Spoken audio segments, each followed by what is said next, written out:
Доброе утро, Якутия, доброе утро, Якутск. В эфире телеканалов Якутия-24 и НВК Саха. Утро Якутии. На календаре 10 августа, четверг. В студии Павел Танин. И вместе с вами мы вновь встречаем наступивший день, чтобы зарядиться бодростью, энергией и максимально продуктивно и плодотворно этот день провести. Ну а чтобы так случилось, мы, конечно же, приготовили много интересного, познавательного и обо многом чем сегодня будем говорить. Так, например, о том поговорим, как пройдет первый строительный форум, зачем озеро Сайсары насыщают кислородом, как происходит процесс зарыбления водоемов в республике. И сегодня у нас будет возможность также получить пригласительные в кино, правильно ответив в числе первых, точнее самым первым ответив на вопрос, который мы чуть позже зададим. И правильный ответ принесет, конечно же, победителю 2 пригласительных билета. Так что следите непосредственно за нашим эфиром, и все будет хорошо. Также в конце узнаем, как соприкоснуться можно с Парижем, не покидая наш город. Тоже интересный такой момент. Не забывайте про наш телеграм-канал, потому что, возвращаясь к розыгрышу, мы продублируем вопрос там и будем принимать ответы там. Ответы мы хотим получать, конечно, только от подписчиков нашего телеграм-канала. Ссылку на него видите внизу. Видите QR-код, который можете отсканировать и прямиком на наш телеграм-канал попасть. Ну и по традиции, конечно же, мы начинаем наш эфир с информации о погоде. По данным Гидрометцентра, сегодня в центральных районах Якутии от плюс 7 до плюс 14 градусов тепла. В заречной группе от 6 до 15, в южных от 16 до 19, в Вилюйской группе от плюс 12 до плюс 16, в Нижнеленских от плюс 13 до плюс 14. В западных районах Якутии 12-17, в Колымо-Индигирской группе улусов 8-14, в Янских районах от 9 до 15, на северо-западе от 15 до 16. В городе Якутске температура воздуха в 6 часов утра составила 12 градусов со знаком плюс, атмосферное давление 752 миллиметра ртутного столба, ветер северный 1 метр в секунду. Сегодня днем в столице республики ожидается без осадков, смог, ветер юго-восточный 3,8 метра в секунду. Температура воздуха днем поднимется до максимальной отметки плюс 25 градусов.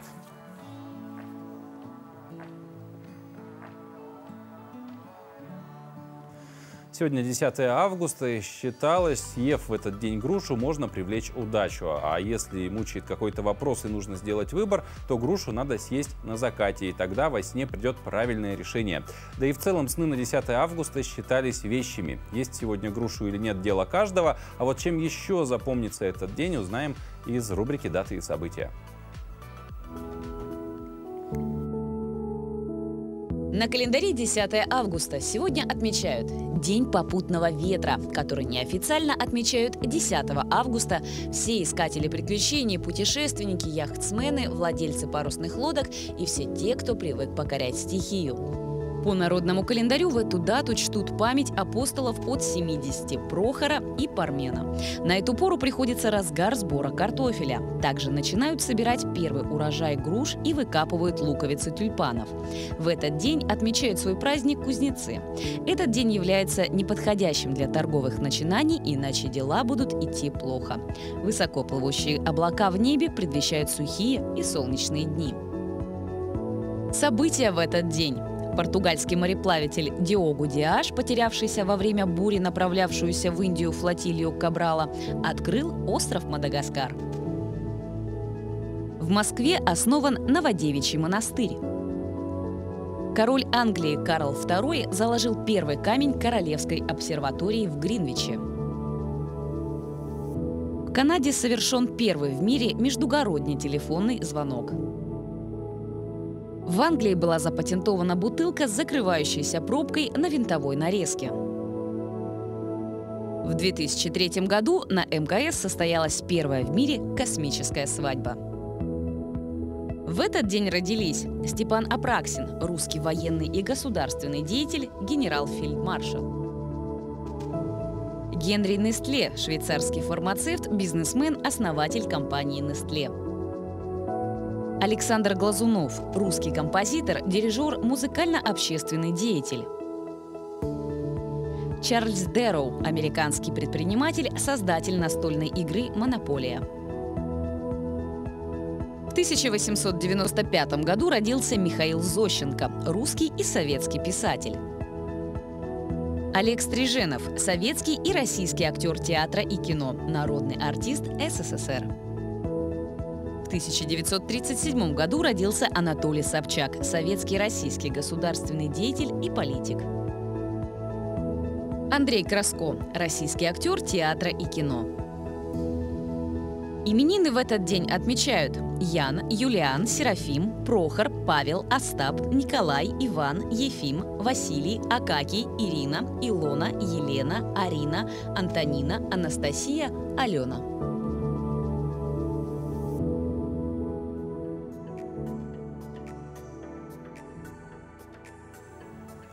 А вот такими событиями отмечен сегодняшний день в календаре, а завтра, 11 августа, в мультимедийном парке «Россия. Моя история» состоится первый республиканский строительный форум. Его проводит Алмаз-Энергетбанк при поддержке Министерства строительства Республики Саха-Якутия. И сегодня у нас в гостях в студии Егор Петрович Спиридонов, директор департамента корпоративного бизнеса Алмаз-Энергетбанк. Егор, здравствуйте. Доброе утро. Расскажите подробнее, что это за форум такой впервые проводится, первый строительный форум. Так, первый строительный форум. Да, сразу задается вопрос, почему первый? Дело в том, что когда мы с коллегами создавали идею, мы посмотрели историю, покопались в архиве, и на самом деле в истории Якутии нет такой площадки, оказывается, нет такого форума, предназначенного именно для общения компаний строительных и с администрацией республики. Были, конечно, вот, как выставочные, были точечные круглые столы. И вот идея сама так создалась, и мы обозначили его как первый строительный форум. Для кого это? Мы понимаем то, что строительная отрасль — это фундамент экономики в целом. Вокруг строительства очень много других разных отраслей, будь это грузоперевозки, будь это магазины, продукты питания, продовольственные товары, лизинговые компании, страховые компании и, конечно, банки. Все, каждый получает свой рубль в этой отрасли. И нам важно, чтобы эта отрасль была, она процветала как банк. Мы всегда видим, конечно, оцениваем свои риски, когда рассматриваем такие сделки. И мы видим системные проблемы, которые у нас сохраняются на сегодняшний день. Поэтому мы создаем площадку для наших клиентов, для таких компаний, чтобы они говорили про это. Говорили про это и обозначали свои какие-то острые проблемы. И такой площадкой обычно создается какое-то некое решение. Вот. С этой целью мы создаем и организовываем такую площадку. Первый строительный форум. Вообще в каком формате он пройдет? Формат будет разбит на два блока.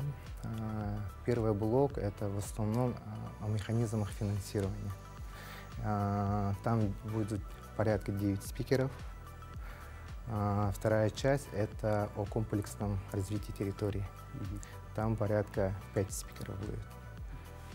А в целом вообще еще мы знаем, будет проводиться какая-то ярмарка, да? Там, да. Что на ней можно будет увидеть, и кто может ее посетить? Да, порядка 20 компаний уже подтвердили свою участие в этой выставке. У нас выставка будет на первом этаже. Также выставку мы разместили на улице. Кто будет? Будут лизинговые компании, будут компании, которые занимаются строительством, индивидуального жилищного строительства. Они будут размещены, домики будут. Будут компании, которые занимаются реализацией строительных материалов, их несколько по направлениям. Также будут компании, которые продают инструменты. Также будут автозапчасти и вот так далее. То есть в целом выставка подойдет как и, в принципе, представителям строительных компаний, так и простым гражданам, которые... Все верно. Там не только предназначен для юридических лиц, да, но форум предназначен для и населения. Вот еще один такой вопрос, правда, вы частично на него уже ответили, да, в части именно как пришла идея все-таки вот этот форум организовать, то есть вы так сказали, что у нас появилась идея, потом мы посмотрели, что в таком формате не проводилось, а вот до появления идеи что было? Да, на самом деле Алмаз-Рекинбанк уже на протяжении 30 лет, как раз в этом году у нас 30 лет, и на протяжении 30 лет банк плотно работает с строительной отраслью. И может кто-то спросит, почему именно Алмаз-Рекинбанк. Мы видим здесь своих клиентов. Нам важно понимать то, что эта отрасль будет процветать, вот то, что обозначенные там в этом форуме проблематику, чтобы были предложены решения. Мы хотим дальше работать с этой отраслью, и поэтому мы выступили организатором и масштабно так рассказываем про эту тематику. Так, ну и в целом хочется сказать то, что наши клиенты и клиенты строительной компании озвучат свою проблематику, да, которая у нас есть. И не только строительные компании, но и население, конечно, могут озвучить свои вопросы, потому что на форуме также будут подняты вопросы о строительстве ИЖС, в целом строительство многоквартирных домов в городе Якутске. Уже жилого сектора, да, в целом. И в целом ипотечные кредиты. Ага. Ну и завершая нашу беседу, хотелось бы уточнить, могут ли еще компании, вот завтра уже форум начинается, успеть подать заявки, или уже количество участников все зафиксировано, и вот кто успел, тот и будет? Конечно, конечно. Есть возможность сегодня подать заявку. Также завтра с утра тоже можете подать заявку до 11 часов, в принципе. Если не успели подать заявку, ничего страшного, можете подойти так, и там будут коллеги, которые будут там же на месте регистрировать. Ага. Получается, пройдет это все в мультимедийном парке «Россия. Моя история». Во сколько начало? Начало с 12. Первый блок с 12 до 3 — это первый блок, и второй блок начнется 15:30 до 6. Ага. Егор Петрович, спасибо большое за нашу беседу. Удачи вам с форумом. Надеюсь, пройдет все отлично, как вы задумывались, и самое главное, плодотворно. Ну, а мы прямо сейчас прервемся на короткую паузу, после которой продолжим наш эфир.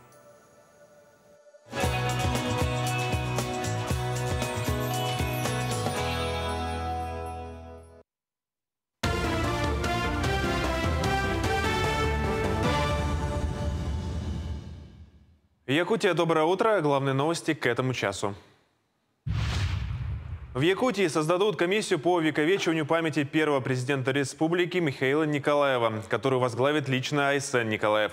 Для всех уход из жизни нашего первого президента Михаила Ефимовича – невосполнимая потеря. Для каждого якутянина он сделал очень многое. Он создатель стратегии новой республики, которая была выработана в самые тяжелые 90-е годы, когда регион не остановился в своем развитии, а стал лидером во многих направлениях. Мы сделаем все, чтобы память об этом великом человеке, великом сыне Якутии и России оставалась на многие столетия, подчеркнул Айсен Николаев. Михаил Ефимович погребен рядом с могилой матери в родном Актемском Наслеге. Свыше 30 километров дорог будет отремонтировано в Якутске в следующем году. В частности, начнется реконструкция улицы 50 лет Советской армии, одной из основных транспортных магистралей столицы республики. Также в рамках подготовки к международным спортивным играм «Дети Азии» будет сделана реконструкция улицы Аюнского на участке от Дежнева до Петровского. Среди объектов 2023 года улица Халтурина на участке от Строителей до Якутская, Хабарова на участке от Ярославского до Богатырева, Редзинского на участке от Жарницкого до Халтурина и другие дороги. Государственный закупщик зерна Египта, Главное управление по снабжению сырьевыми товарами, заявило о закупке 235 тысяч тонн российской пшеницы в рамках международного тендера. По словам посла Российской Федерации в Египте Георгия Борисенко, Москва и Каир отработали систему доставки российской пшеницы в Арабскую Республику, которая происходит вне зависимости от западных санкций. В июле советник египетского министра снабжения и внутренней торговли страны заявил, что Египту незачем опасаться непродления зерновой сделки, так как последствия этого не затронут страну. ВОЗ сообщила о росте заболеваемости COVID-19 в мире за последний месяц на 7%. Такие данные приведены в информационном бюллетене организации. Только с 13 по 30 июля коронавирусный инфекцией заразились более 1 миллиона человек. Зафиксировано более 3000 смертельных исходов. При этом отмечается, что показатели смертности за последний месяц уменьшились практически вдвое, на 53%. В организации констатировали, что COVID-19 остается крупной угрозой, несмотря на завершение режима чрезвычайной ситуации, о котором было объявлено 5 мая. Поэтому ВОЗ призвала страны сохранить все наработанные за годы пандемии методы борьбы с инфекцией. В мобильном пункте в микрорайоне Прометей рядом с поющими фонтанами 10 и 11 августа с 10 до 15 часов желающие смогут проверить свое здоровье. Медики центра СПИД проведут экспресс-тестирование на ВИЧ-инфекцию, вирусные гепатиты Б и С и сифилис. Анализы берутся из пальца руки. Экспресс-тесты 4-го поколения выдают результаты в течение 10-15 минут с точностью свыше 96%. Обследоваться могут все желающие от 18 лет. Якутяне могут принять участие в первом международном буддийском форуме, который состоится с 17 по 19 августа в Улан-Удэ, Республике Бурятия. На форуме с докладами выступят ученые и буддологи из России, Индии, Китая, Непала, Шри-Ланки и других стран. Для посещения тематических площадок форума, а также образовательной и культурной программ площадки необходимо пройти регистрацию на официальном сайте мероприятия. Главной целью форума является всестороннее обсуждение вопросов развития буддизма, буддийской культуры, философии и практики, а также создание новой площадки международного диалога. Спортивный фестиваль победителей прошел в Якутске в эту субботу. На стадионе Туймада для детей, победивших тяжелую болезнь, провели мастер-класс по пулевой стрельбе. Ребята приняли участие в предстоящих соревнованиях по нескольким дисциплинам. Это пулевая стрельба, легкая атлетика, шашки и шахматы. Мероприятие проводилось в Якутии впервые и приурочен к 25-летию отделения детской онкологии. Этот фестиваль говорит о том, что дети, которые прошли тяжелые испытания болезнью, они уже являются победителями. Мы очень благодарны всем, кто за все эти годы поддерживает, потому что благодаря поддержке общества врачи спасают жизни детей, и в то же время мы делаем все, чтобы реабилитировать наших детей, чтобы они состоялись в жизни. Но самое главное, они победили болезнь и уже являются победителями.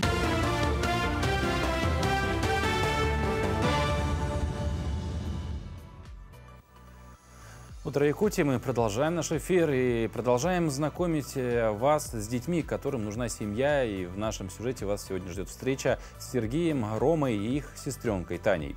Дети находятся в одном из центров содействия семейному воспитанию, и мы надеемся, что после нашего сюжета они обретут семью.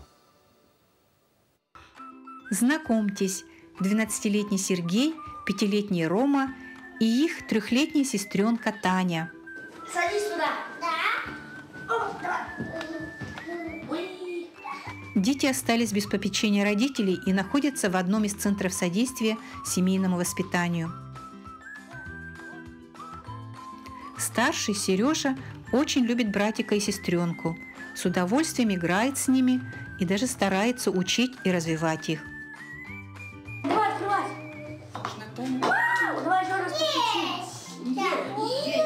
Ты так хорошо общаешься с братом, с сестрой. Вот расскажи, какие они. Вот какой Рома, какая? Рома, как я думаю, хороший, но бывает то, что баловный. А Таня почти та же. Она вот, когда плачет, видит меня, сразу радуется. Главное увлечение Сережи – фото и видеосъемка на своем телефоне. Это я сам сделал. Вот брат с сестрой. Ага, так, сейчас, подожди-ка, Сережа. Есть у Сережи мечта. Кем бы ты мечтала работать, когда вырастешь? Фотографом. Хочу в киносъемках участвовать. Оператором? Таня спокойная и ласковая девочка. Она легко общается со взрослыми и детьми, проявляя добрый и мягкий характер. Рома очень активный и подвижный мальчик. Он проявляет интерес к происходящему, живо реагируя и подключаясь к разным видам деятельности, которые ему предлагают. Мы надеемся, что Сережа, Рома и Таня обретут семью.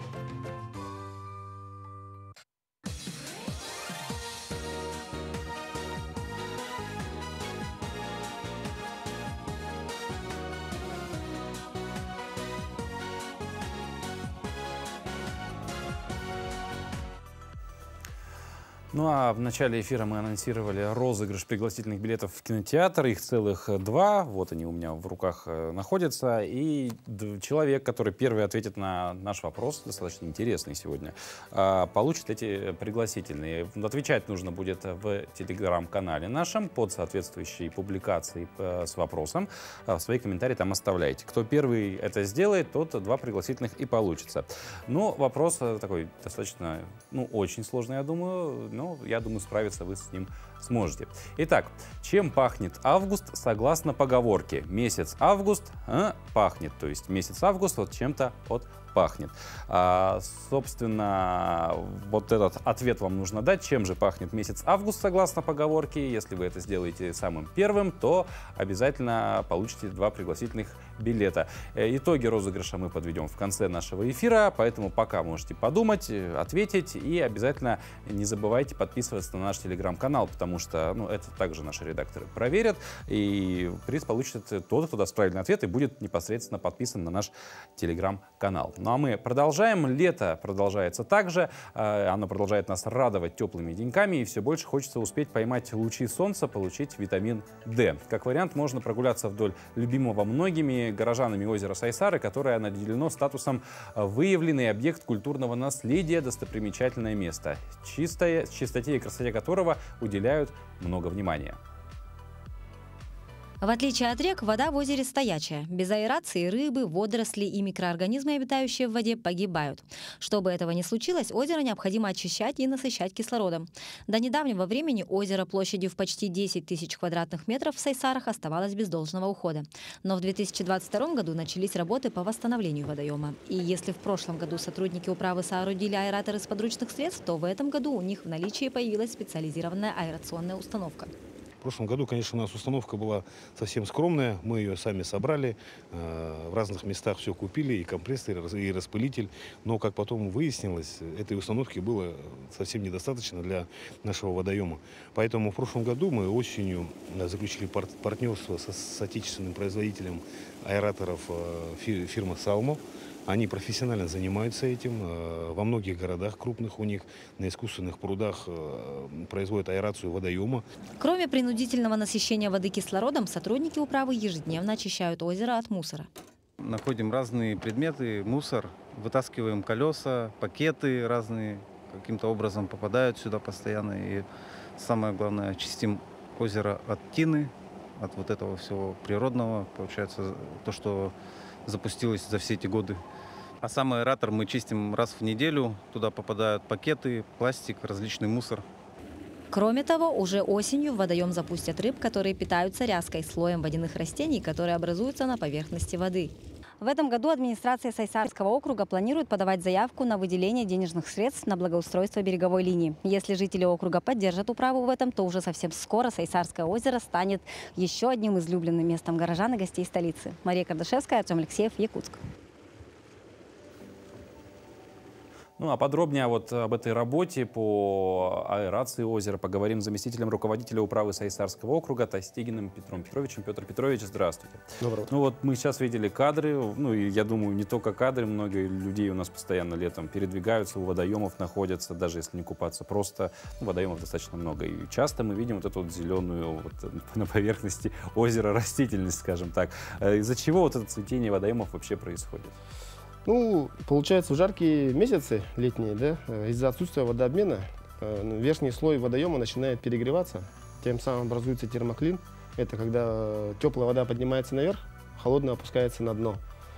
Под термоклином образуется кислородное голодание, а на поверхностном слое идеальные условия создаются для развития водорослей. То есть он получает максимум солнечного света, насыщается кислородом, и в результате образуется плотный слой водорослей. Вот, то есть вот это вот просто циркуляция, по сути, воды вверх-вниз, вместо того, чтобы была какая-то проточность. Ну а для нормального функционирования водоема что необходимо? Ну, в первую очередь, это, конечно же, водообмен, как мы уже сказали. Это, то есть солнечные лучи попадают в водоросли, они выделяют кислород.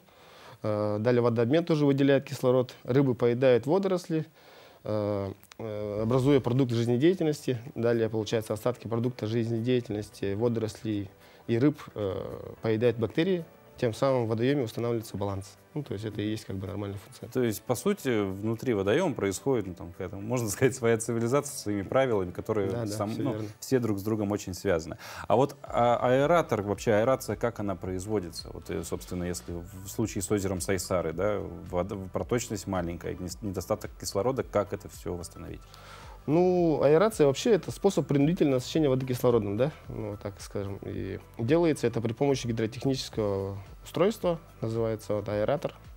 Он предназначен для комплексного ухода за водоемами. Ну, если говорить о примере вот именно Сайсары озера, ну, там у него площадь намного больше, чем вот на Якова Потапова 6, да, где вот мы установили пробный аэратор. Ну, вообще, вот, аэратор выполняет две функции. Он насыщает воду кислородом и разбивает термоклин за счет активного потока. Там, получается, вода с дна поднимается на верхний слой, отпуская вредные газы и насыщаясь кислородом. Тем самым пропадает уже температурное расслоение. Со временем вода нормализуется. Все обитатели получают уже равные условия для развития. Ну, собственно, аэратор, грубо говоря, если упростить, я так это понял, что это, можно сказать, вот насос, который с дна воду поднял, вверх вытащил, за счет этого и проточность появилась. И этот. А вот в прошлом году был тоже опыт по аэрации, по-моему, вот Якова Потапова тоже пробовали делать. Получилось ли? Да, в прошлом году мы вообще как бы все началось, так скажу, да, немного отойду. Вот. Мы проводили с командой «Субботник» на прибрежной линии, выбирали прибрежные линии. И заметили там утку с утятами. И как бы, подумали, как она в таких условиях. И как бы вот решили попробовать. Взяли аэрат маленький донный, попробовали его запустить. Позвали, водоканал позвали, Министерство экологии позвали тоже, Якутский экологический надзор, чтобы они тоже приняли в этом участие. Управляющая компания «Теплоэнергия» тоже помогла нам. И запустили. Но со временем это показало свою недостаточность, то есть мощности нам не хватило. Поэтому работы на этом прекратились. И вот в этом году мы уже закупили у отечественного производителя мощный аэратор. Модель называется «Поток Универсал». Ну и как бы продолжили работу. Ну вот этого аэратора должно хватить на объемы озера? Да, вообще он предназначен на 1,5 гектара. То есть сильное устройство. Но вот аэрация пройдет, есть ли какие-то планы на будущее касательно озера? Да, конечно. Мы хотим вот именно вот на этом озере запустить как бы проект, благоустроить прибрежную линию, сделать общественное пространство для людей, чтобы могли там прийти, почитать книжку, там посидеть, заняться своими делами, пораздумать. Такое общественное пространство хорошее на свежем воздухе, еще и рядом с водой. Летом, мне кажется, будет очень замечательно.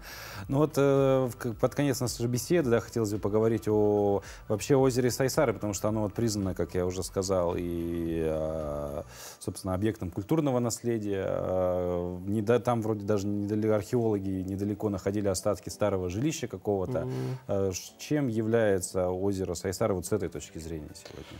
Как бы это священное наше озеро, да. И как покажет вот наш опыт на вот этом озере, и уже при получении каких-то результатов мы можем об этом уже подумать и закупить больше установок таких, помощнее, и уже, конечно, задуматься. Как раз сейчас идет благоустройство озера, я думаю, развитие пойдет. Планируется, может быть, пляж в в обозримом будущем там организовать? Насчет пляжа еще говорить рано, так как содержание вредных веществ еще много, поэтому пока не могу сказать насчет пляжа. Но идея, в принципе, хорошая. На жизнь. Да, имеет право на жизнь. Было бы здорово. Петр Петрович, спасибо большое за эту беседу. Надеюсь, все получится. Действительно, на озере Сайсары в центре города появится пляж. Может, лет через 15, когда вся вот эта работа пройдет. Желаю вам удачи в вашей работе и спасибо еще раз за беседу. Ну а мы продолжим тему водных богатств нашей республики. В Хангаласском улусе в реку Лену выпустили более 162 тысяч молоди сибирского осетра. Зарыбление проходит под селом Улахан в целях компенсации ущерба, наносимого водным биологическим ресурсам и среде их обитания. За процессом наблюдала наш корреспондент Виолетта Засимова. Перед вами мобильный инкубационный цех якутского филиала главрыбвод в селе Улаханан. Этот цех работает с 2021 года. Здесь стоят специальные бассейны, в которых разводят мальков рыб, в данном случае осетра. Их выращивают до месячного возраста, прежде чем выпустить в водоем. Средний вес мальков при этом от 1 до 2 грамм максимум. Производственный процесс по выращиванию молоди сибирского осетра зависит от многих факторов, таких как постоянная температура, кислородный режим, поддержание постоянного потока чистой воды, соблюдение строгого режима корма, питания молоди, очистка бассейнов от продуктов жизнедеятельности и так далее. У каждого бассейна можно заметить табличку с названием тех или иных компаний промышленного сектора и с указанием цифр. Это количество молоди, которое они приобрели. Дело в том, что предприятия, которые оказывают негативное воздействие на водные биоресурсы, государство обязывает компенсировать ущерб. Например, посредством выпуска мальков в водоемы. Нынче с якутским филиалом главрыбвод договоры на мероприятия по выпуску молоди сибирского осетра заключили 13 предприятий. Среди них «Газстройпром» – главная строительная компания корпорации «Газпром». В реку Лену «Газстройпром» выпустил в этом году 30 тысяч мальков осетра. И на следующий год мы планируем продолжить выполнение данного мероприятия и осуществить выпуск, заключить договор с якутским филиалом ФГБУ «Главрыбвод» на количество 170 тысяч экземпляров сибирского осетра и осуществить выпуск.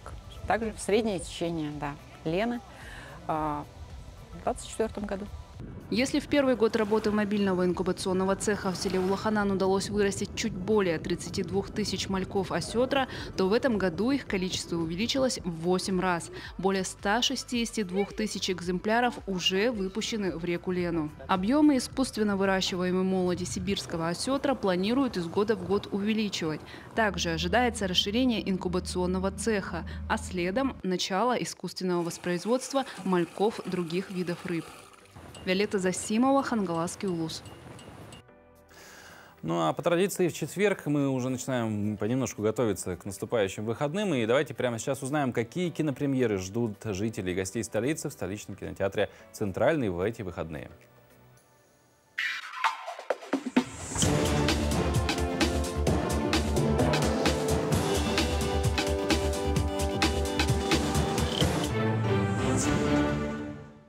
Смотрите в кинотеатре «Центральный» с 3 по 9 августа. Мультфильм «Леди Баг и Суперкот. Пробуждение силы». Семейный мультфильм расскажет о том, как французские школьники по ночам спасают мир от зла. Девочка Маринет влюблена в своего одноклассника Адриана, но если в городе начинают твориться темные дела, она превращается в супергероиню Леди Баг, а Адриан в суперкота. И вместе они спасают мир от зла, стоя на страже порядка и справедливости. Оригинальный сериал насчитывает 4 сезона в сумме на 104 эпизода. А теперь полюбившаяся всем парочка добралась и до больших экранов. Так что если у вас найдется пару часов свободного времени, то вы можете смело вместе со своими детьми сходить в кинотеатр «Центральный». Для любителей фильмов ужасов кинотеатры представляет очередной хоррор «Астрал 5. Красная дверь». 5-я глава саги, как и предыдущие, рассказывает о семье Ламбердов и их борьбе с демонами. Севшему в режиссерское кресло актеру Патрику Уилсону удалось сохранить дух постмодернистского хоррора. Несмотря на то, что в этом году фильму исполнилось 13 лет, он все же остается одним из популярных и захватывающих в этом жанре. В «Красной двери» продолжает развиваться история Ламбердов, однако в 5-й части подмешиваются элементы метафизической философии. Фильм не просто пугает, но и заставляет задуматься о глубинных смыслах и символах, спрятанных за поверхностью ужасных событий. Одной из особенностей «Астрал 5» является отсутствие краткого предисловия, которое свойственно всем фильмам, имеющим цифру в названии. 5-я серия франшизы является достойным завершением истории Ламбертов и их борьбе с демонами. В фильме присутствуют характерные для «Астрала 4» напряженная атмосфера, неожиданные повороты сюжета и устрашающие демоны. Также на этой неделе состоится премьера триллера «2-3. Демон, приди». В сюжете фильма рассказывается про группу подростков, решивших экстремально развлечься во время одной из своих шумных вечеринок. Одна из девушек после смерти матери пытается вступить в контакт с потусторонней силой, но то, что пришло из иного мира, оказывается очень злобной сущностью, начинающей охоту на ребят. И теперь никто не может быть в безопасности, а для кого-то вечеринка и вовсе рискует стать последней. Мистический триллер по своему собственному сценарию поставили Дэнни Филиппо и Майкл Филиппо. Над сюжетом также работал Дейли Пирсон. В продюсерах у хоррора значатся Кристина Кейтон, Бабадук, Эри Харрисон и Саманта Дженнин. За визуальную составляющую здесь отвечает кинооператор Аарон Маклиски. За монтаж Джеффри Ламп, а за атмосферное музыкальное сопровождение Корнел Вильчек.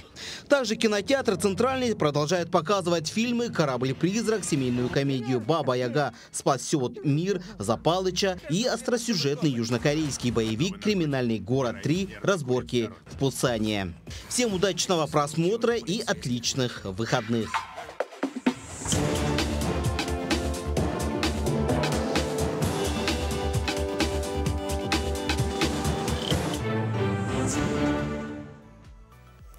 Вот, к слову, как раз-таки пригласительные в кинотеатр «Центральный» сегодня получит тот, кто первым правильно ответит на вопрос, который ранее прозвучал. Ну, звучал он следующим образом.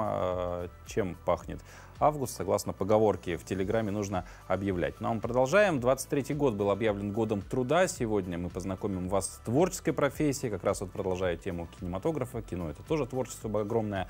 Творческие профессии подходят людям, которые видят в обыденном уникальное, стремятся это зафиксировать, ищут для этого новые методы и нестандартные решения. Не любят рутину, предсказуемость и размеренность жизни.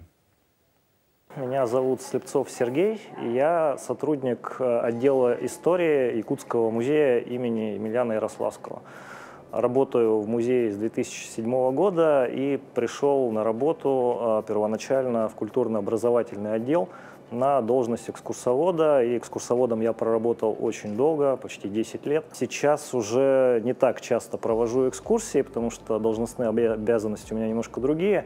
Но продолжаю время от времени проводить экскурсии как для посетителей, так и экскурсии по городу. Работа экскурсовода, на мой взгляд, очень интересна в первую очередь тем, что ты постоянно общаешься с большим количеством разных людей. Ну, многие, может быть, ошибочно думают, что экскурсовод только рассказывает. На самом деле экскурсовод, он постоянно находится в диалоге со своими слушателями. И всегда интересно экскурсоводу работать, когда и слушатели его интересные. Одна из главных особенностей работы экскурсовода заключается в том, что нельзя обучиться быть экскурсоводом один раз и все, и проводить экскурсии до конца жизни. Работа экскурсовода подразумевает собой постоянное обучение. То есть процесс обучения постоянный, и если ты продолжишь работать в этом направлении, он никогда не закончится. Самообразованием надо заниматься постоянно. Хитрости заставить человека слушать – это, в общем, основа тоже работы экскурсовода на самом деле. Это индивидуальный подход к разным возрастным категориям, типовым категориям слушателей. То есть нельзя рассказать, вообще нельзя рассказать одну и ту же экскурсию абсолютно одинаково 2 раза. Бывают такие случаи, когда задают вопрос, а экскурсовод не знает на него ответ. Это случай неприятный и очень часто встречающийся. Но чем больше работаешь, чем дольше работаешь экскурсоводом, тем таких случаев меньше на самом деле. Вот это взаимосвязано с самообразованием как раз. Нельзя оставлять слушателя без ответа. Слушателям тоже дать понять, что нельзя знать все на свете абсолютно, но надо к этому стремиться. Нравится работа экскурсовода, когда видишь по окончании экскурсии неподдельный интерес, новые люди, интересные вопросы, все новые и новые знания, вот огонек в глазах слушателей. Вот всех и вас поздравляю с Международным днем музея и желаю успехов и вот того самого огонька в глазах своих слушателей. С 10 августа по 15 ноября этого года в выставочном зале Национального художественного музея республики будет работать выставка «Окно в Париж». Экспозиция состоит из произведений, красноречиво отражающих судьбу и творческий путь гениальных художников, которые творили и созидали во всемирной культурной столице Париже. Именно этот город повлиял на формирование и мироощущение мэтров самых разных стилей, направлений, идей, эстетики и стал местом, где совершались грандиозные творения. Подробнее об этом мы поговорим с Марией Яковлевной Новоприезжей, экскурсоводом отдела социокультурных взаимодействий Национального художественного музея. Мария, здравствуйте. Доброе утро. Ага. Ну вот подробнее расскажите о предстоящей выставке «Окно в Париж». Наша выставка «Окно в Париж» организована в сотрудничестве нашего Национального художественного музея Республики Саха-Якутия с выставочной организацией «Арт-центр» город Санкт-Петербург, в которой будут представлены графические произведения, в особенности это литографии, таких мастодонтов мирового изобразительного искусства, как Анри де Тулус-Латрек, Марк Шагал, Анри Матисс, Пабло Пикассо, Василий Кандинский и других именитых мастеров, которые жили и творили, созидали в Париже на рубеже столетий. Для них, наверное, вот эта известная фраза звучала: увидеть Париж и нарисовать. Да, конечно. Вот вы упомянули литографию. А что такое литография? Потому что мы, в принципе, есть стили, да, рисования, которые там известны всем. Авангардизм, да, там, классицизм. А вот литография, вот лично я не так часто слышу это. Литография – это вид графики, основанная на технике плоской печати, при которой рисунок переносится на бумагу с камня. Звучит, конечно, необычно, соглашусь, да, но простыми словами, если объяснить, литография – это когда рисунок наносит на отшлифованный камень карандашом на основе бараньего жира. Потом, конечно же, поверхность камня протравливает раствором кислоты с крахмалом. Все это дело, конечно, смывают, наносят краску, сверху кладут бумагу и проводят камень под пресс. И в итоге у нас на руках литография. То есть, по сути, камень как клише используется? Да, да, конечно. И в какой-то степени это похоже на принцип принтера? Да. Ага. Ну вот теперь хотелось поговорить про концепцию выставки «Окно в Париж». В чем она будет заключаться? Ну, скажем так, Париж был и остается столицей мирового искусства, куда стекались художники со всего света. Да, допустим, Пабло Пикассо кем был? Он был испанцем, но большую свою часть жизни он прожил во Франции. Марк Шагал был евреем, но российский и французский художник. Да? Василий Кандинский был русским. Но, скажем так, Франция для него оказалась чуть ли не ссылкой, потому что он половину своей жизни прожил в Германии, и из-за Второй мировой войны ему пришлось эмигрировать во Францию, в Париж. И, скажем так, всех этих мастеров объединяет Париж. Да, и Париж оказался для каждого своим. Да? Он был не только фоном для творчества этих мастеров, но и соавтором этих произведений и творчества по праву великих мастеров. Вот подобные выставки, которые проводятся, как правило, в связке с кем-то, да, в коллаборации, всегда все равно представляются какие-то работы, хранящиеся в фонде самого Национального художественного музея. Какие работы будут представлены на этой выставке, то, что из фонда нашего музея? Помимо этих произведений, выставку органично дополнит произведения такого самобытного российского автора, как Эли Белютин, поражающие воображение неординарным подходом, извините, пожалуйста, и ярким световым решением, а также произведения из фарфора, фаянса и стекла. Ну, за каждой выставкой стоит большой титанический труд наших коллег, сотрудников, наших бойцов невидимого фронта, как отдела экспозиционно-выставочного отдела. Да. Ну, скажем так, каждый сотрудник уже привносит свою, да, не остается никого, который бы не трудился бы в организации. В организации этой выставки. Но я напомню, что до 15 ноября эта выставка пройдет в Национальном художественном музее, в выставочном зале. Всех жителей, гостей столицы туда приглашаем. Ну и хотелось бы, наверное, выразить все-таки благодарность, как вы сказали, это всегда титанический труд. Столько выставок Национальный художественный музей проводит, столько картин мы можем посмотреть благодаря вам. Поэтому и вам спасибо за эту беседу, и всем сотрудникам музея за возможность прикоснуться к прекрасному. А мы прямо сейчас передаем слово нашим коллегам из информационной службы. Они расскажут о последних новостях.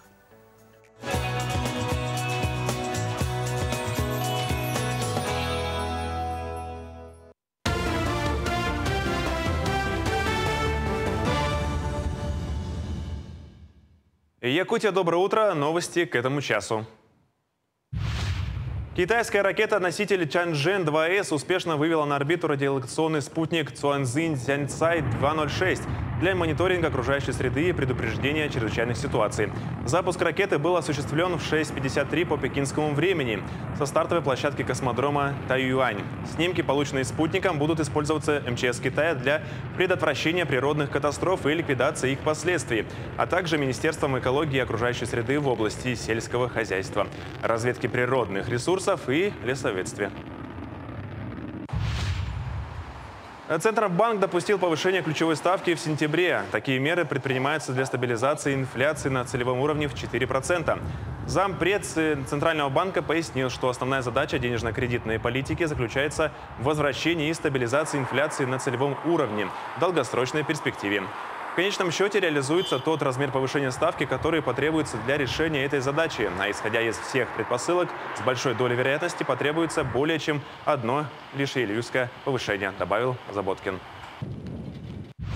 Сотрудники МВД России отметили резкий рост количества сообщений об использовании новой мошеннической тактики с Украины. Аферисты не только похищают деньги россиян, но и пытаются вовлечь их в совершение диверсий и террористических актов. Незнакомцы сообщают о том, что деньги потерпевших пытаются похитить мошенники или же они уже похищены, но есть возможность их вернуть. Еще один вариант предлагает отомстить аферистам или же оказать содействие в их задержании. Иногда просто угрожают неприятностями или даже убийством родных и близких. Но каков бы ни был предлог, все заканчивается одинаково – требованием совершить поджог объектов военной, транспортной или банковской инфраструктуры. Подобные случаи стали массовыми в течение последней недели. Большинство пострадавших – это люди пожилого возраста, легко поддающиеся давлению со стороны аферистов. Инструктора пожарной части номер 10 поселка Капитоновка проверили соблюдение противопожарных правил в доме престарелых и инвалидов. В ходе профилактического мероприятия осмотрели наличие и исправность системы пожарной сигнализации, средства первичного пожаротушения и проверили эвакуационные пути и выхода, соответствующие требованиям, знания персонала о действиях в случае возникновения пожара.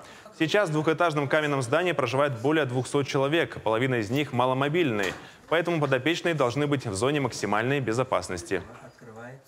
Это единственная организация, где приобретены и установлены в электрощитовых пиар-стикеры. Также по комнатам постояльцев расположены в каждой комнате огнетушители, пожарные краны установлены. Имеется добровольная пожарная дружина из состава работников. Модуль региональных стажировок стартовал в программе «Муравьев-Амурский 2030». Всего в программе 37 муниципалитетов, включая самые отдаленные в Якутии, Камчатском и Приморском краях, Амурской и Магаданской областях и Бурятии. Особенность модуля – реальная работа на земле и погружение в повестку, специфику и сложности госуправления на муниципальном уровне. Курсанты будут работать в формате исследования с главами муниципалитетов и их заместителями на территории, с конкретными управлениями и подразделениями по вопросам развития. Парниковые газы и климат. Летняя полевая школа с международным участием переместилась непосредственно в поле. Российские ученые и гости работают на научной лесной станции «Спасская падь». Она находится примерно в 30 километрах от Якутска. Напомним, ученые заняты изучением парниковых газов и вопросами изменения климата. Исследование включает несколько аспектов, в том числе мониторинг, манипуляции, моделирование и менеджмент. На базе станции также проводят лекции. Всего для участия в летней школе приехали 35 ученых из регионов России. Дистанционно на связь выходят коллеги из других стран, таких как Китай, Япония, США. Завершаться летняя школа 13 августа, а результаты исследований станут основой для дальнейшей работы. Имеем очень большой массив данных. Мы уже по этой проблеме работаем. Имеем большой научный задел и работаем в течение 30 лет в рамках 53 международных проектов с 17 странами мира. И у нас есть очень большой массив данных, которые мы обрабатываем и составляем математические модели, которые очень важны для прогнозирования, что будет в будущем на нашей Земле. На этом пока все. Оставайтесь с нами и хорошего дня.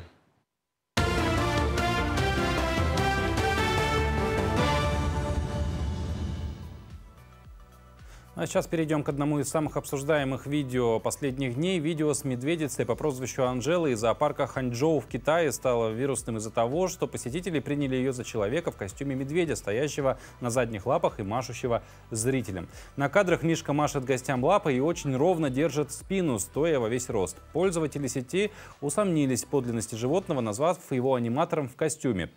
Похож, потому что может опираться на задние лапы. Обычно медведь редко встает. Вы дразните его, он встает, и у него тоже есть складки, сказал посетитель зоопарка. В свою очередь пресс-служба опубликовала заявление, что их малайская медведица Анжела настоящая. Малайских медведей еще называют солнечными из-за рыжего пятна на груди, напоминающего по форме и цвету восходящее солнце. Солнечные медведи в зоопарке Ханчжоу продолжают производить фурор среди посетителей, чем побуждают людей приходить посмотреть именно на них.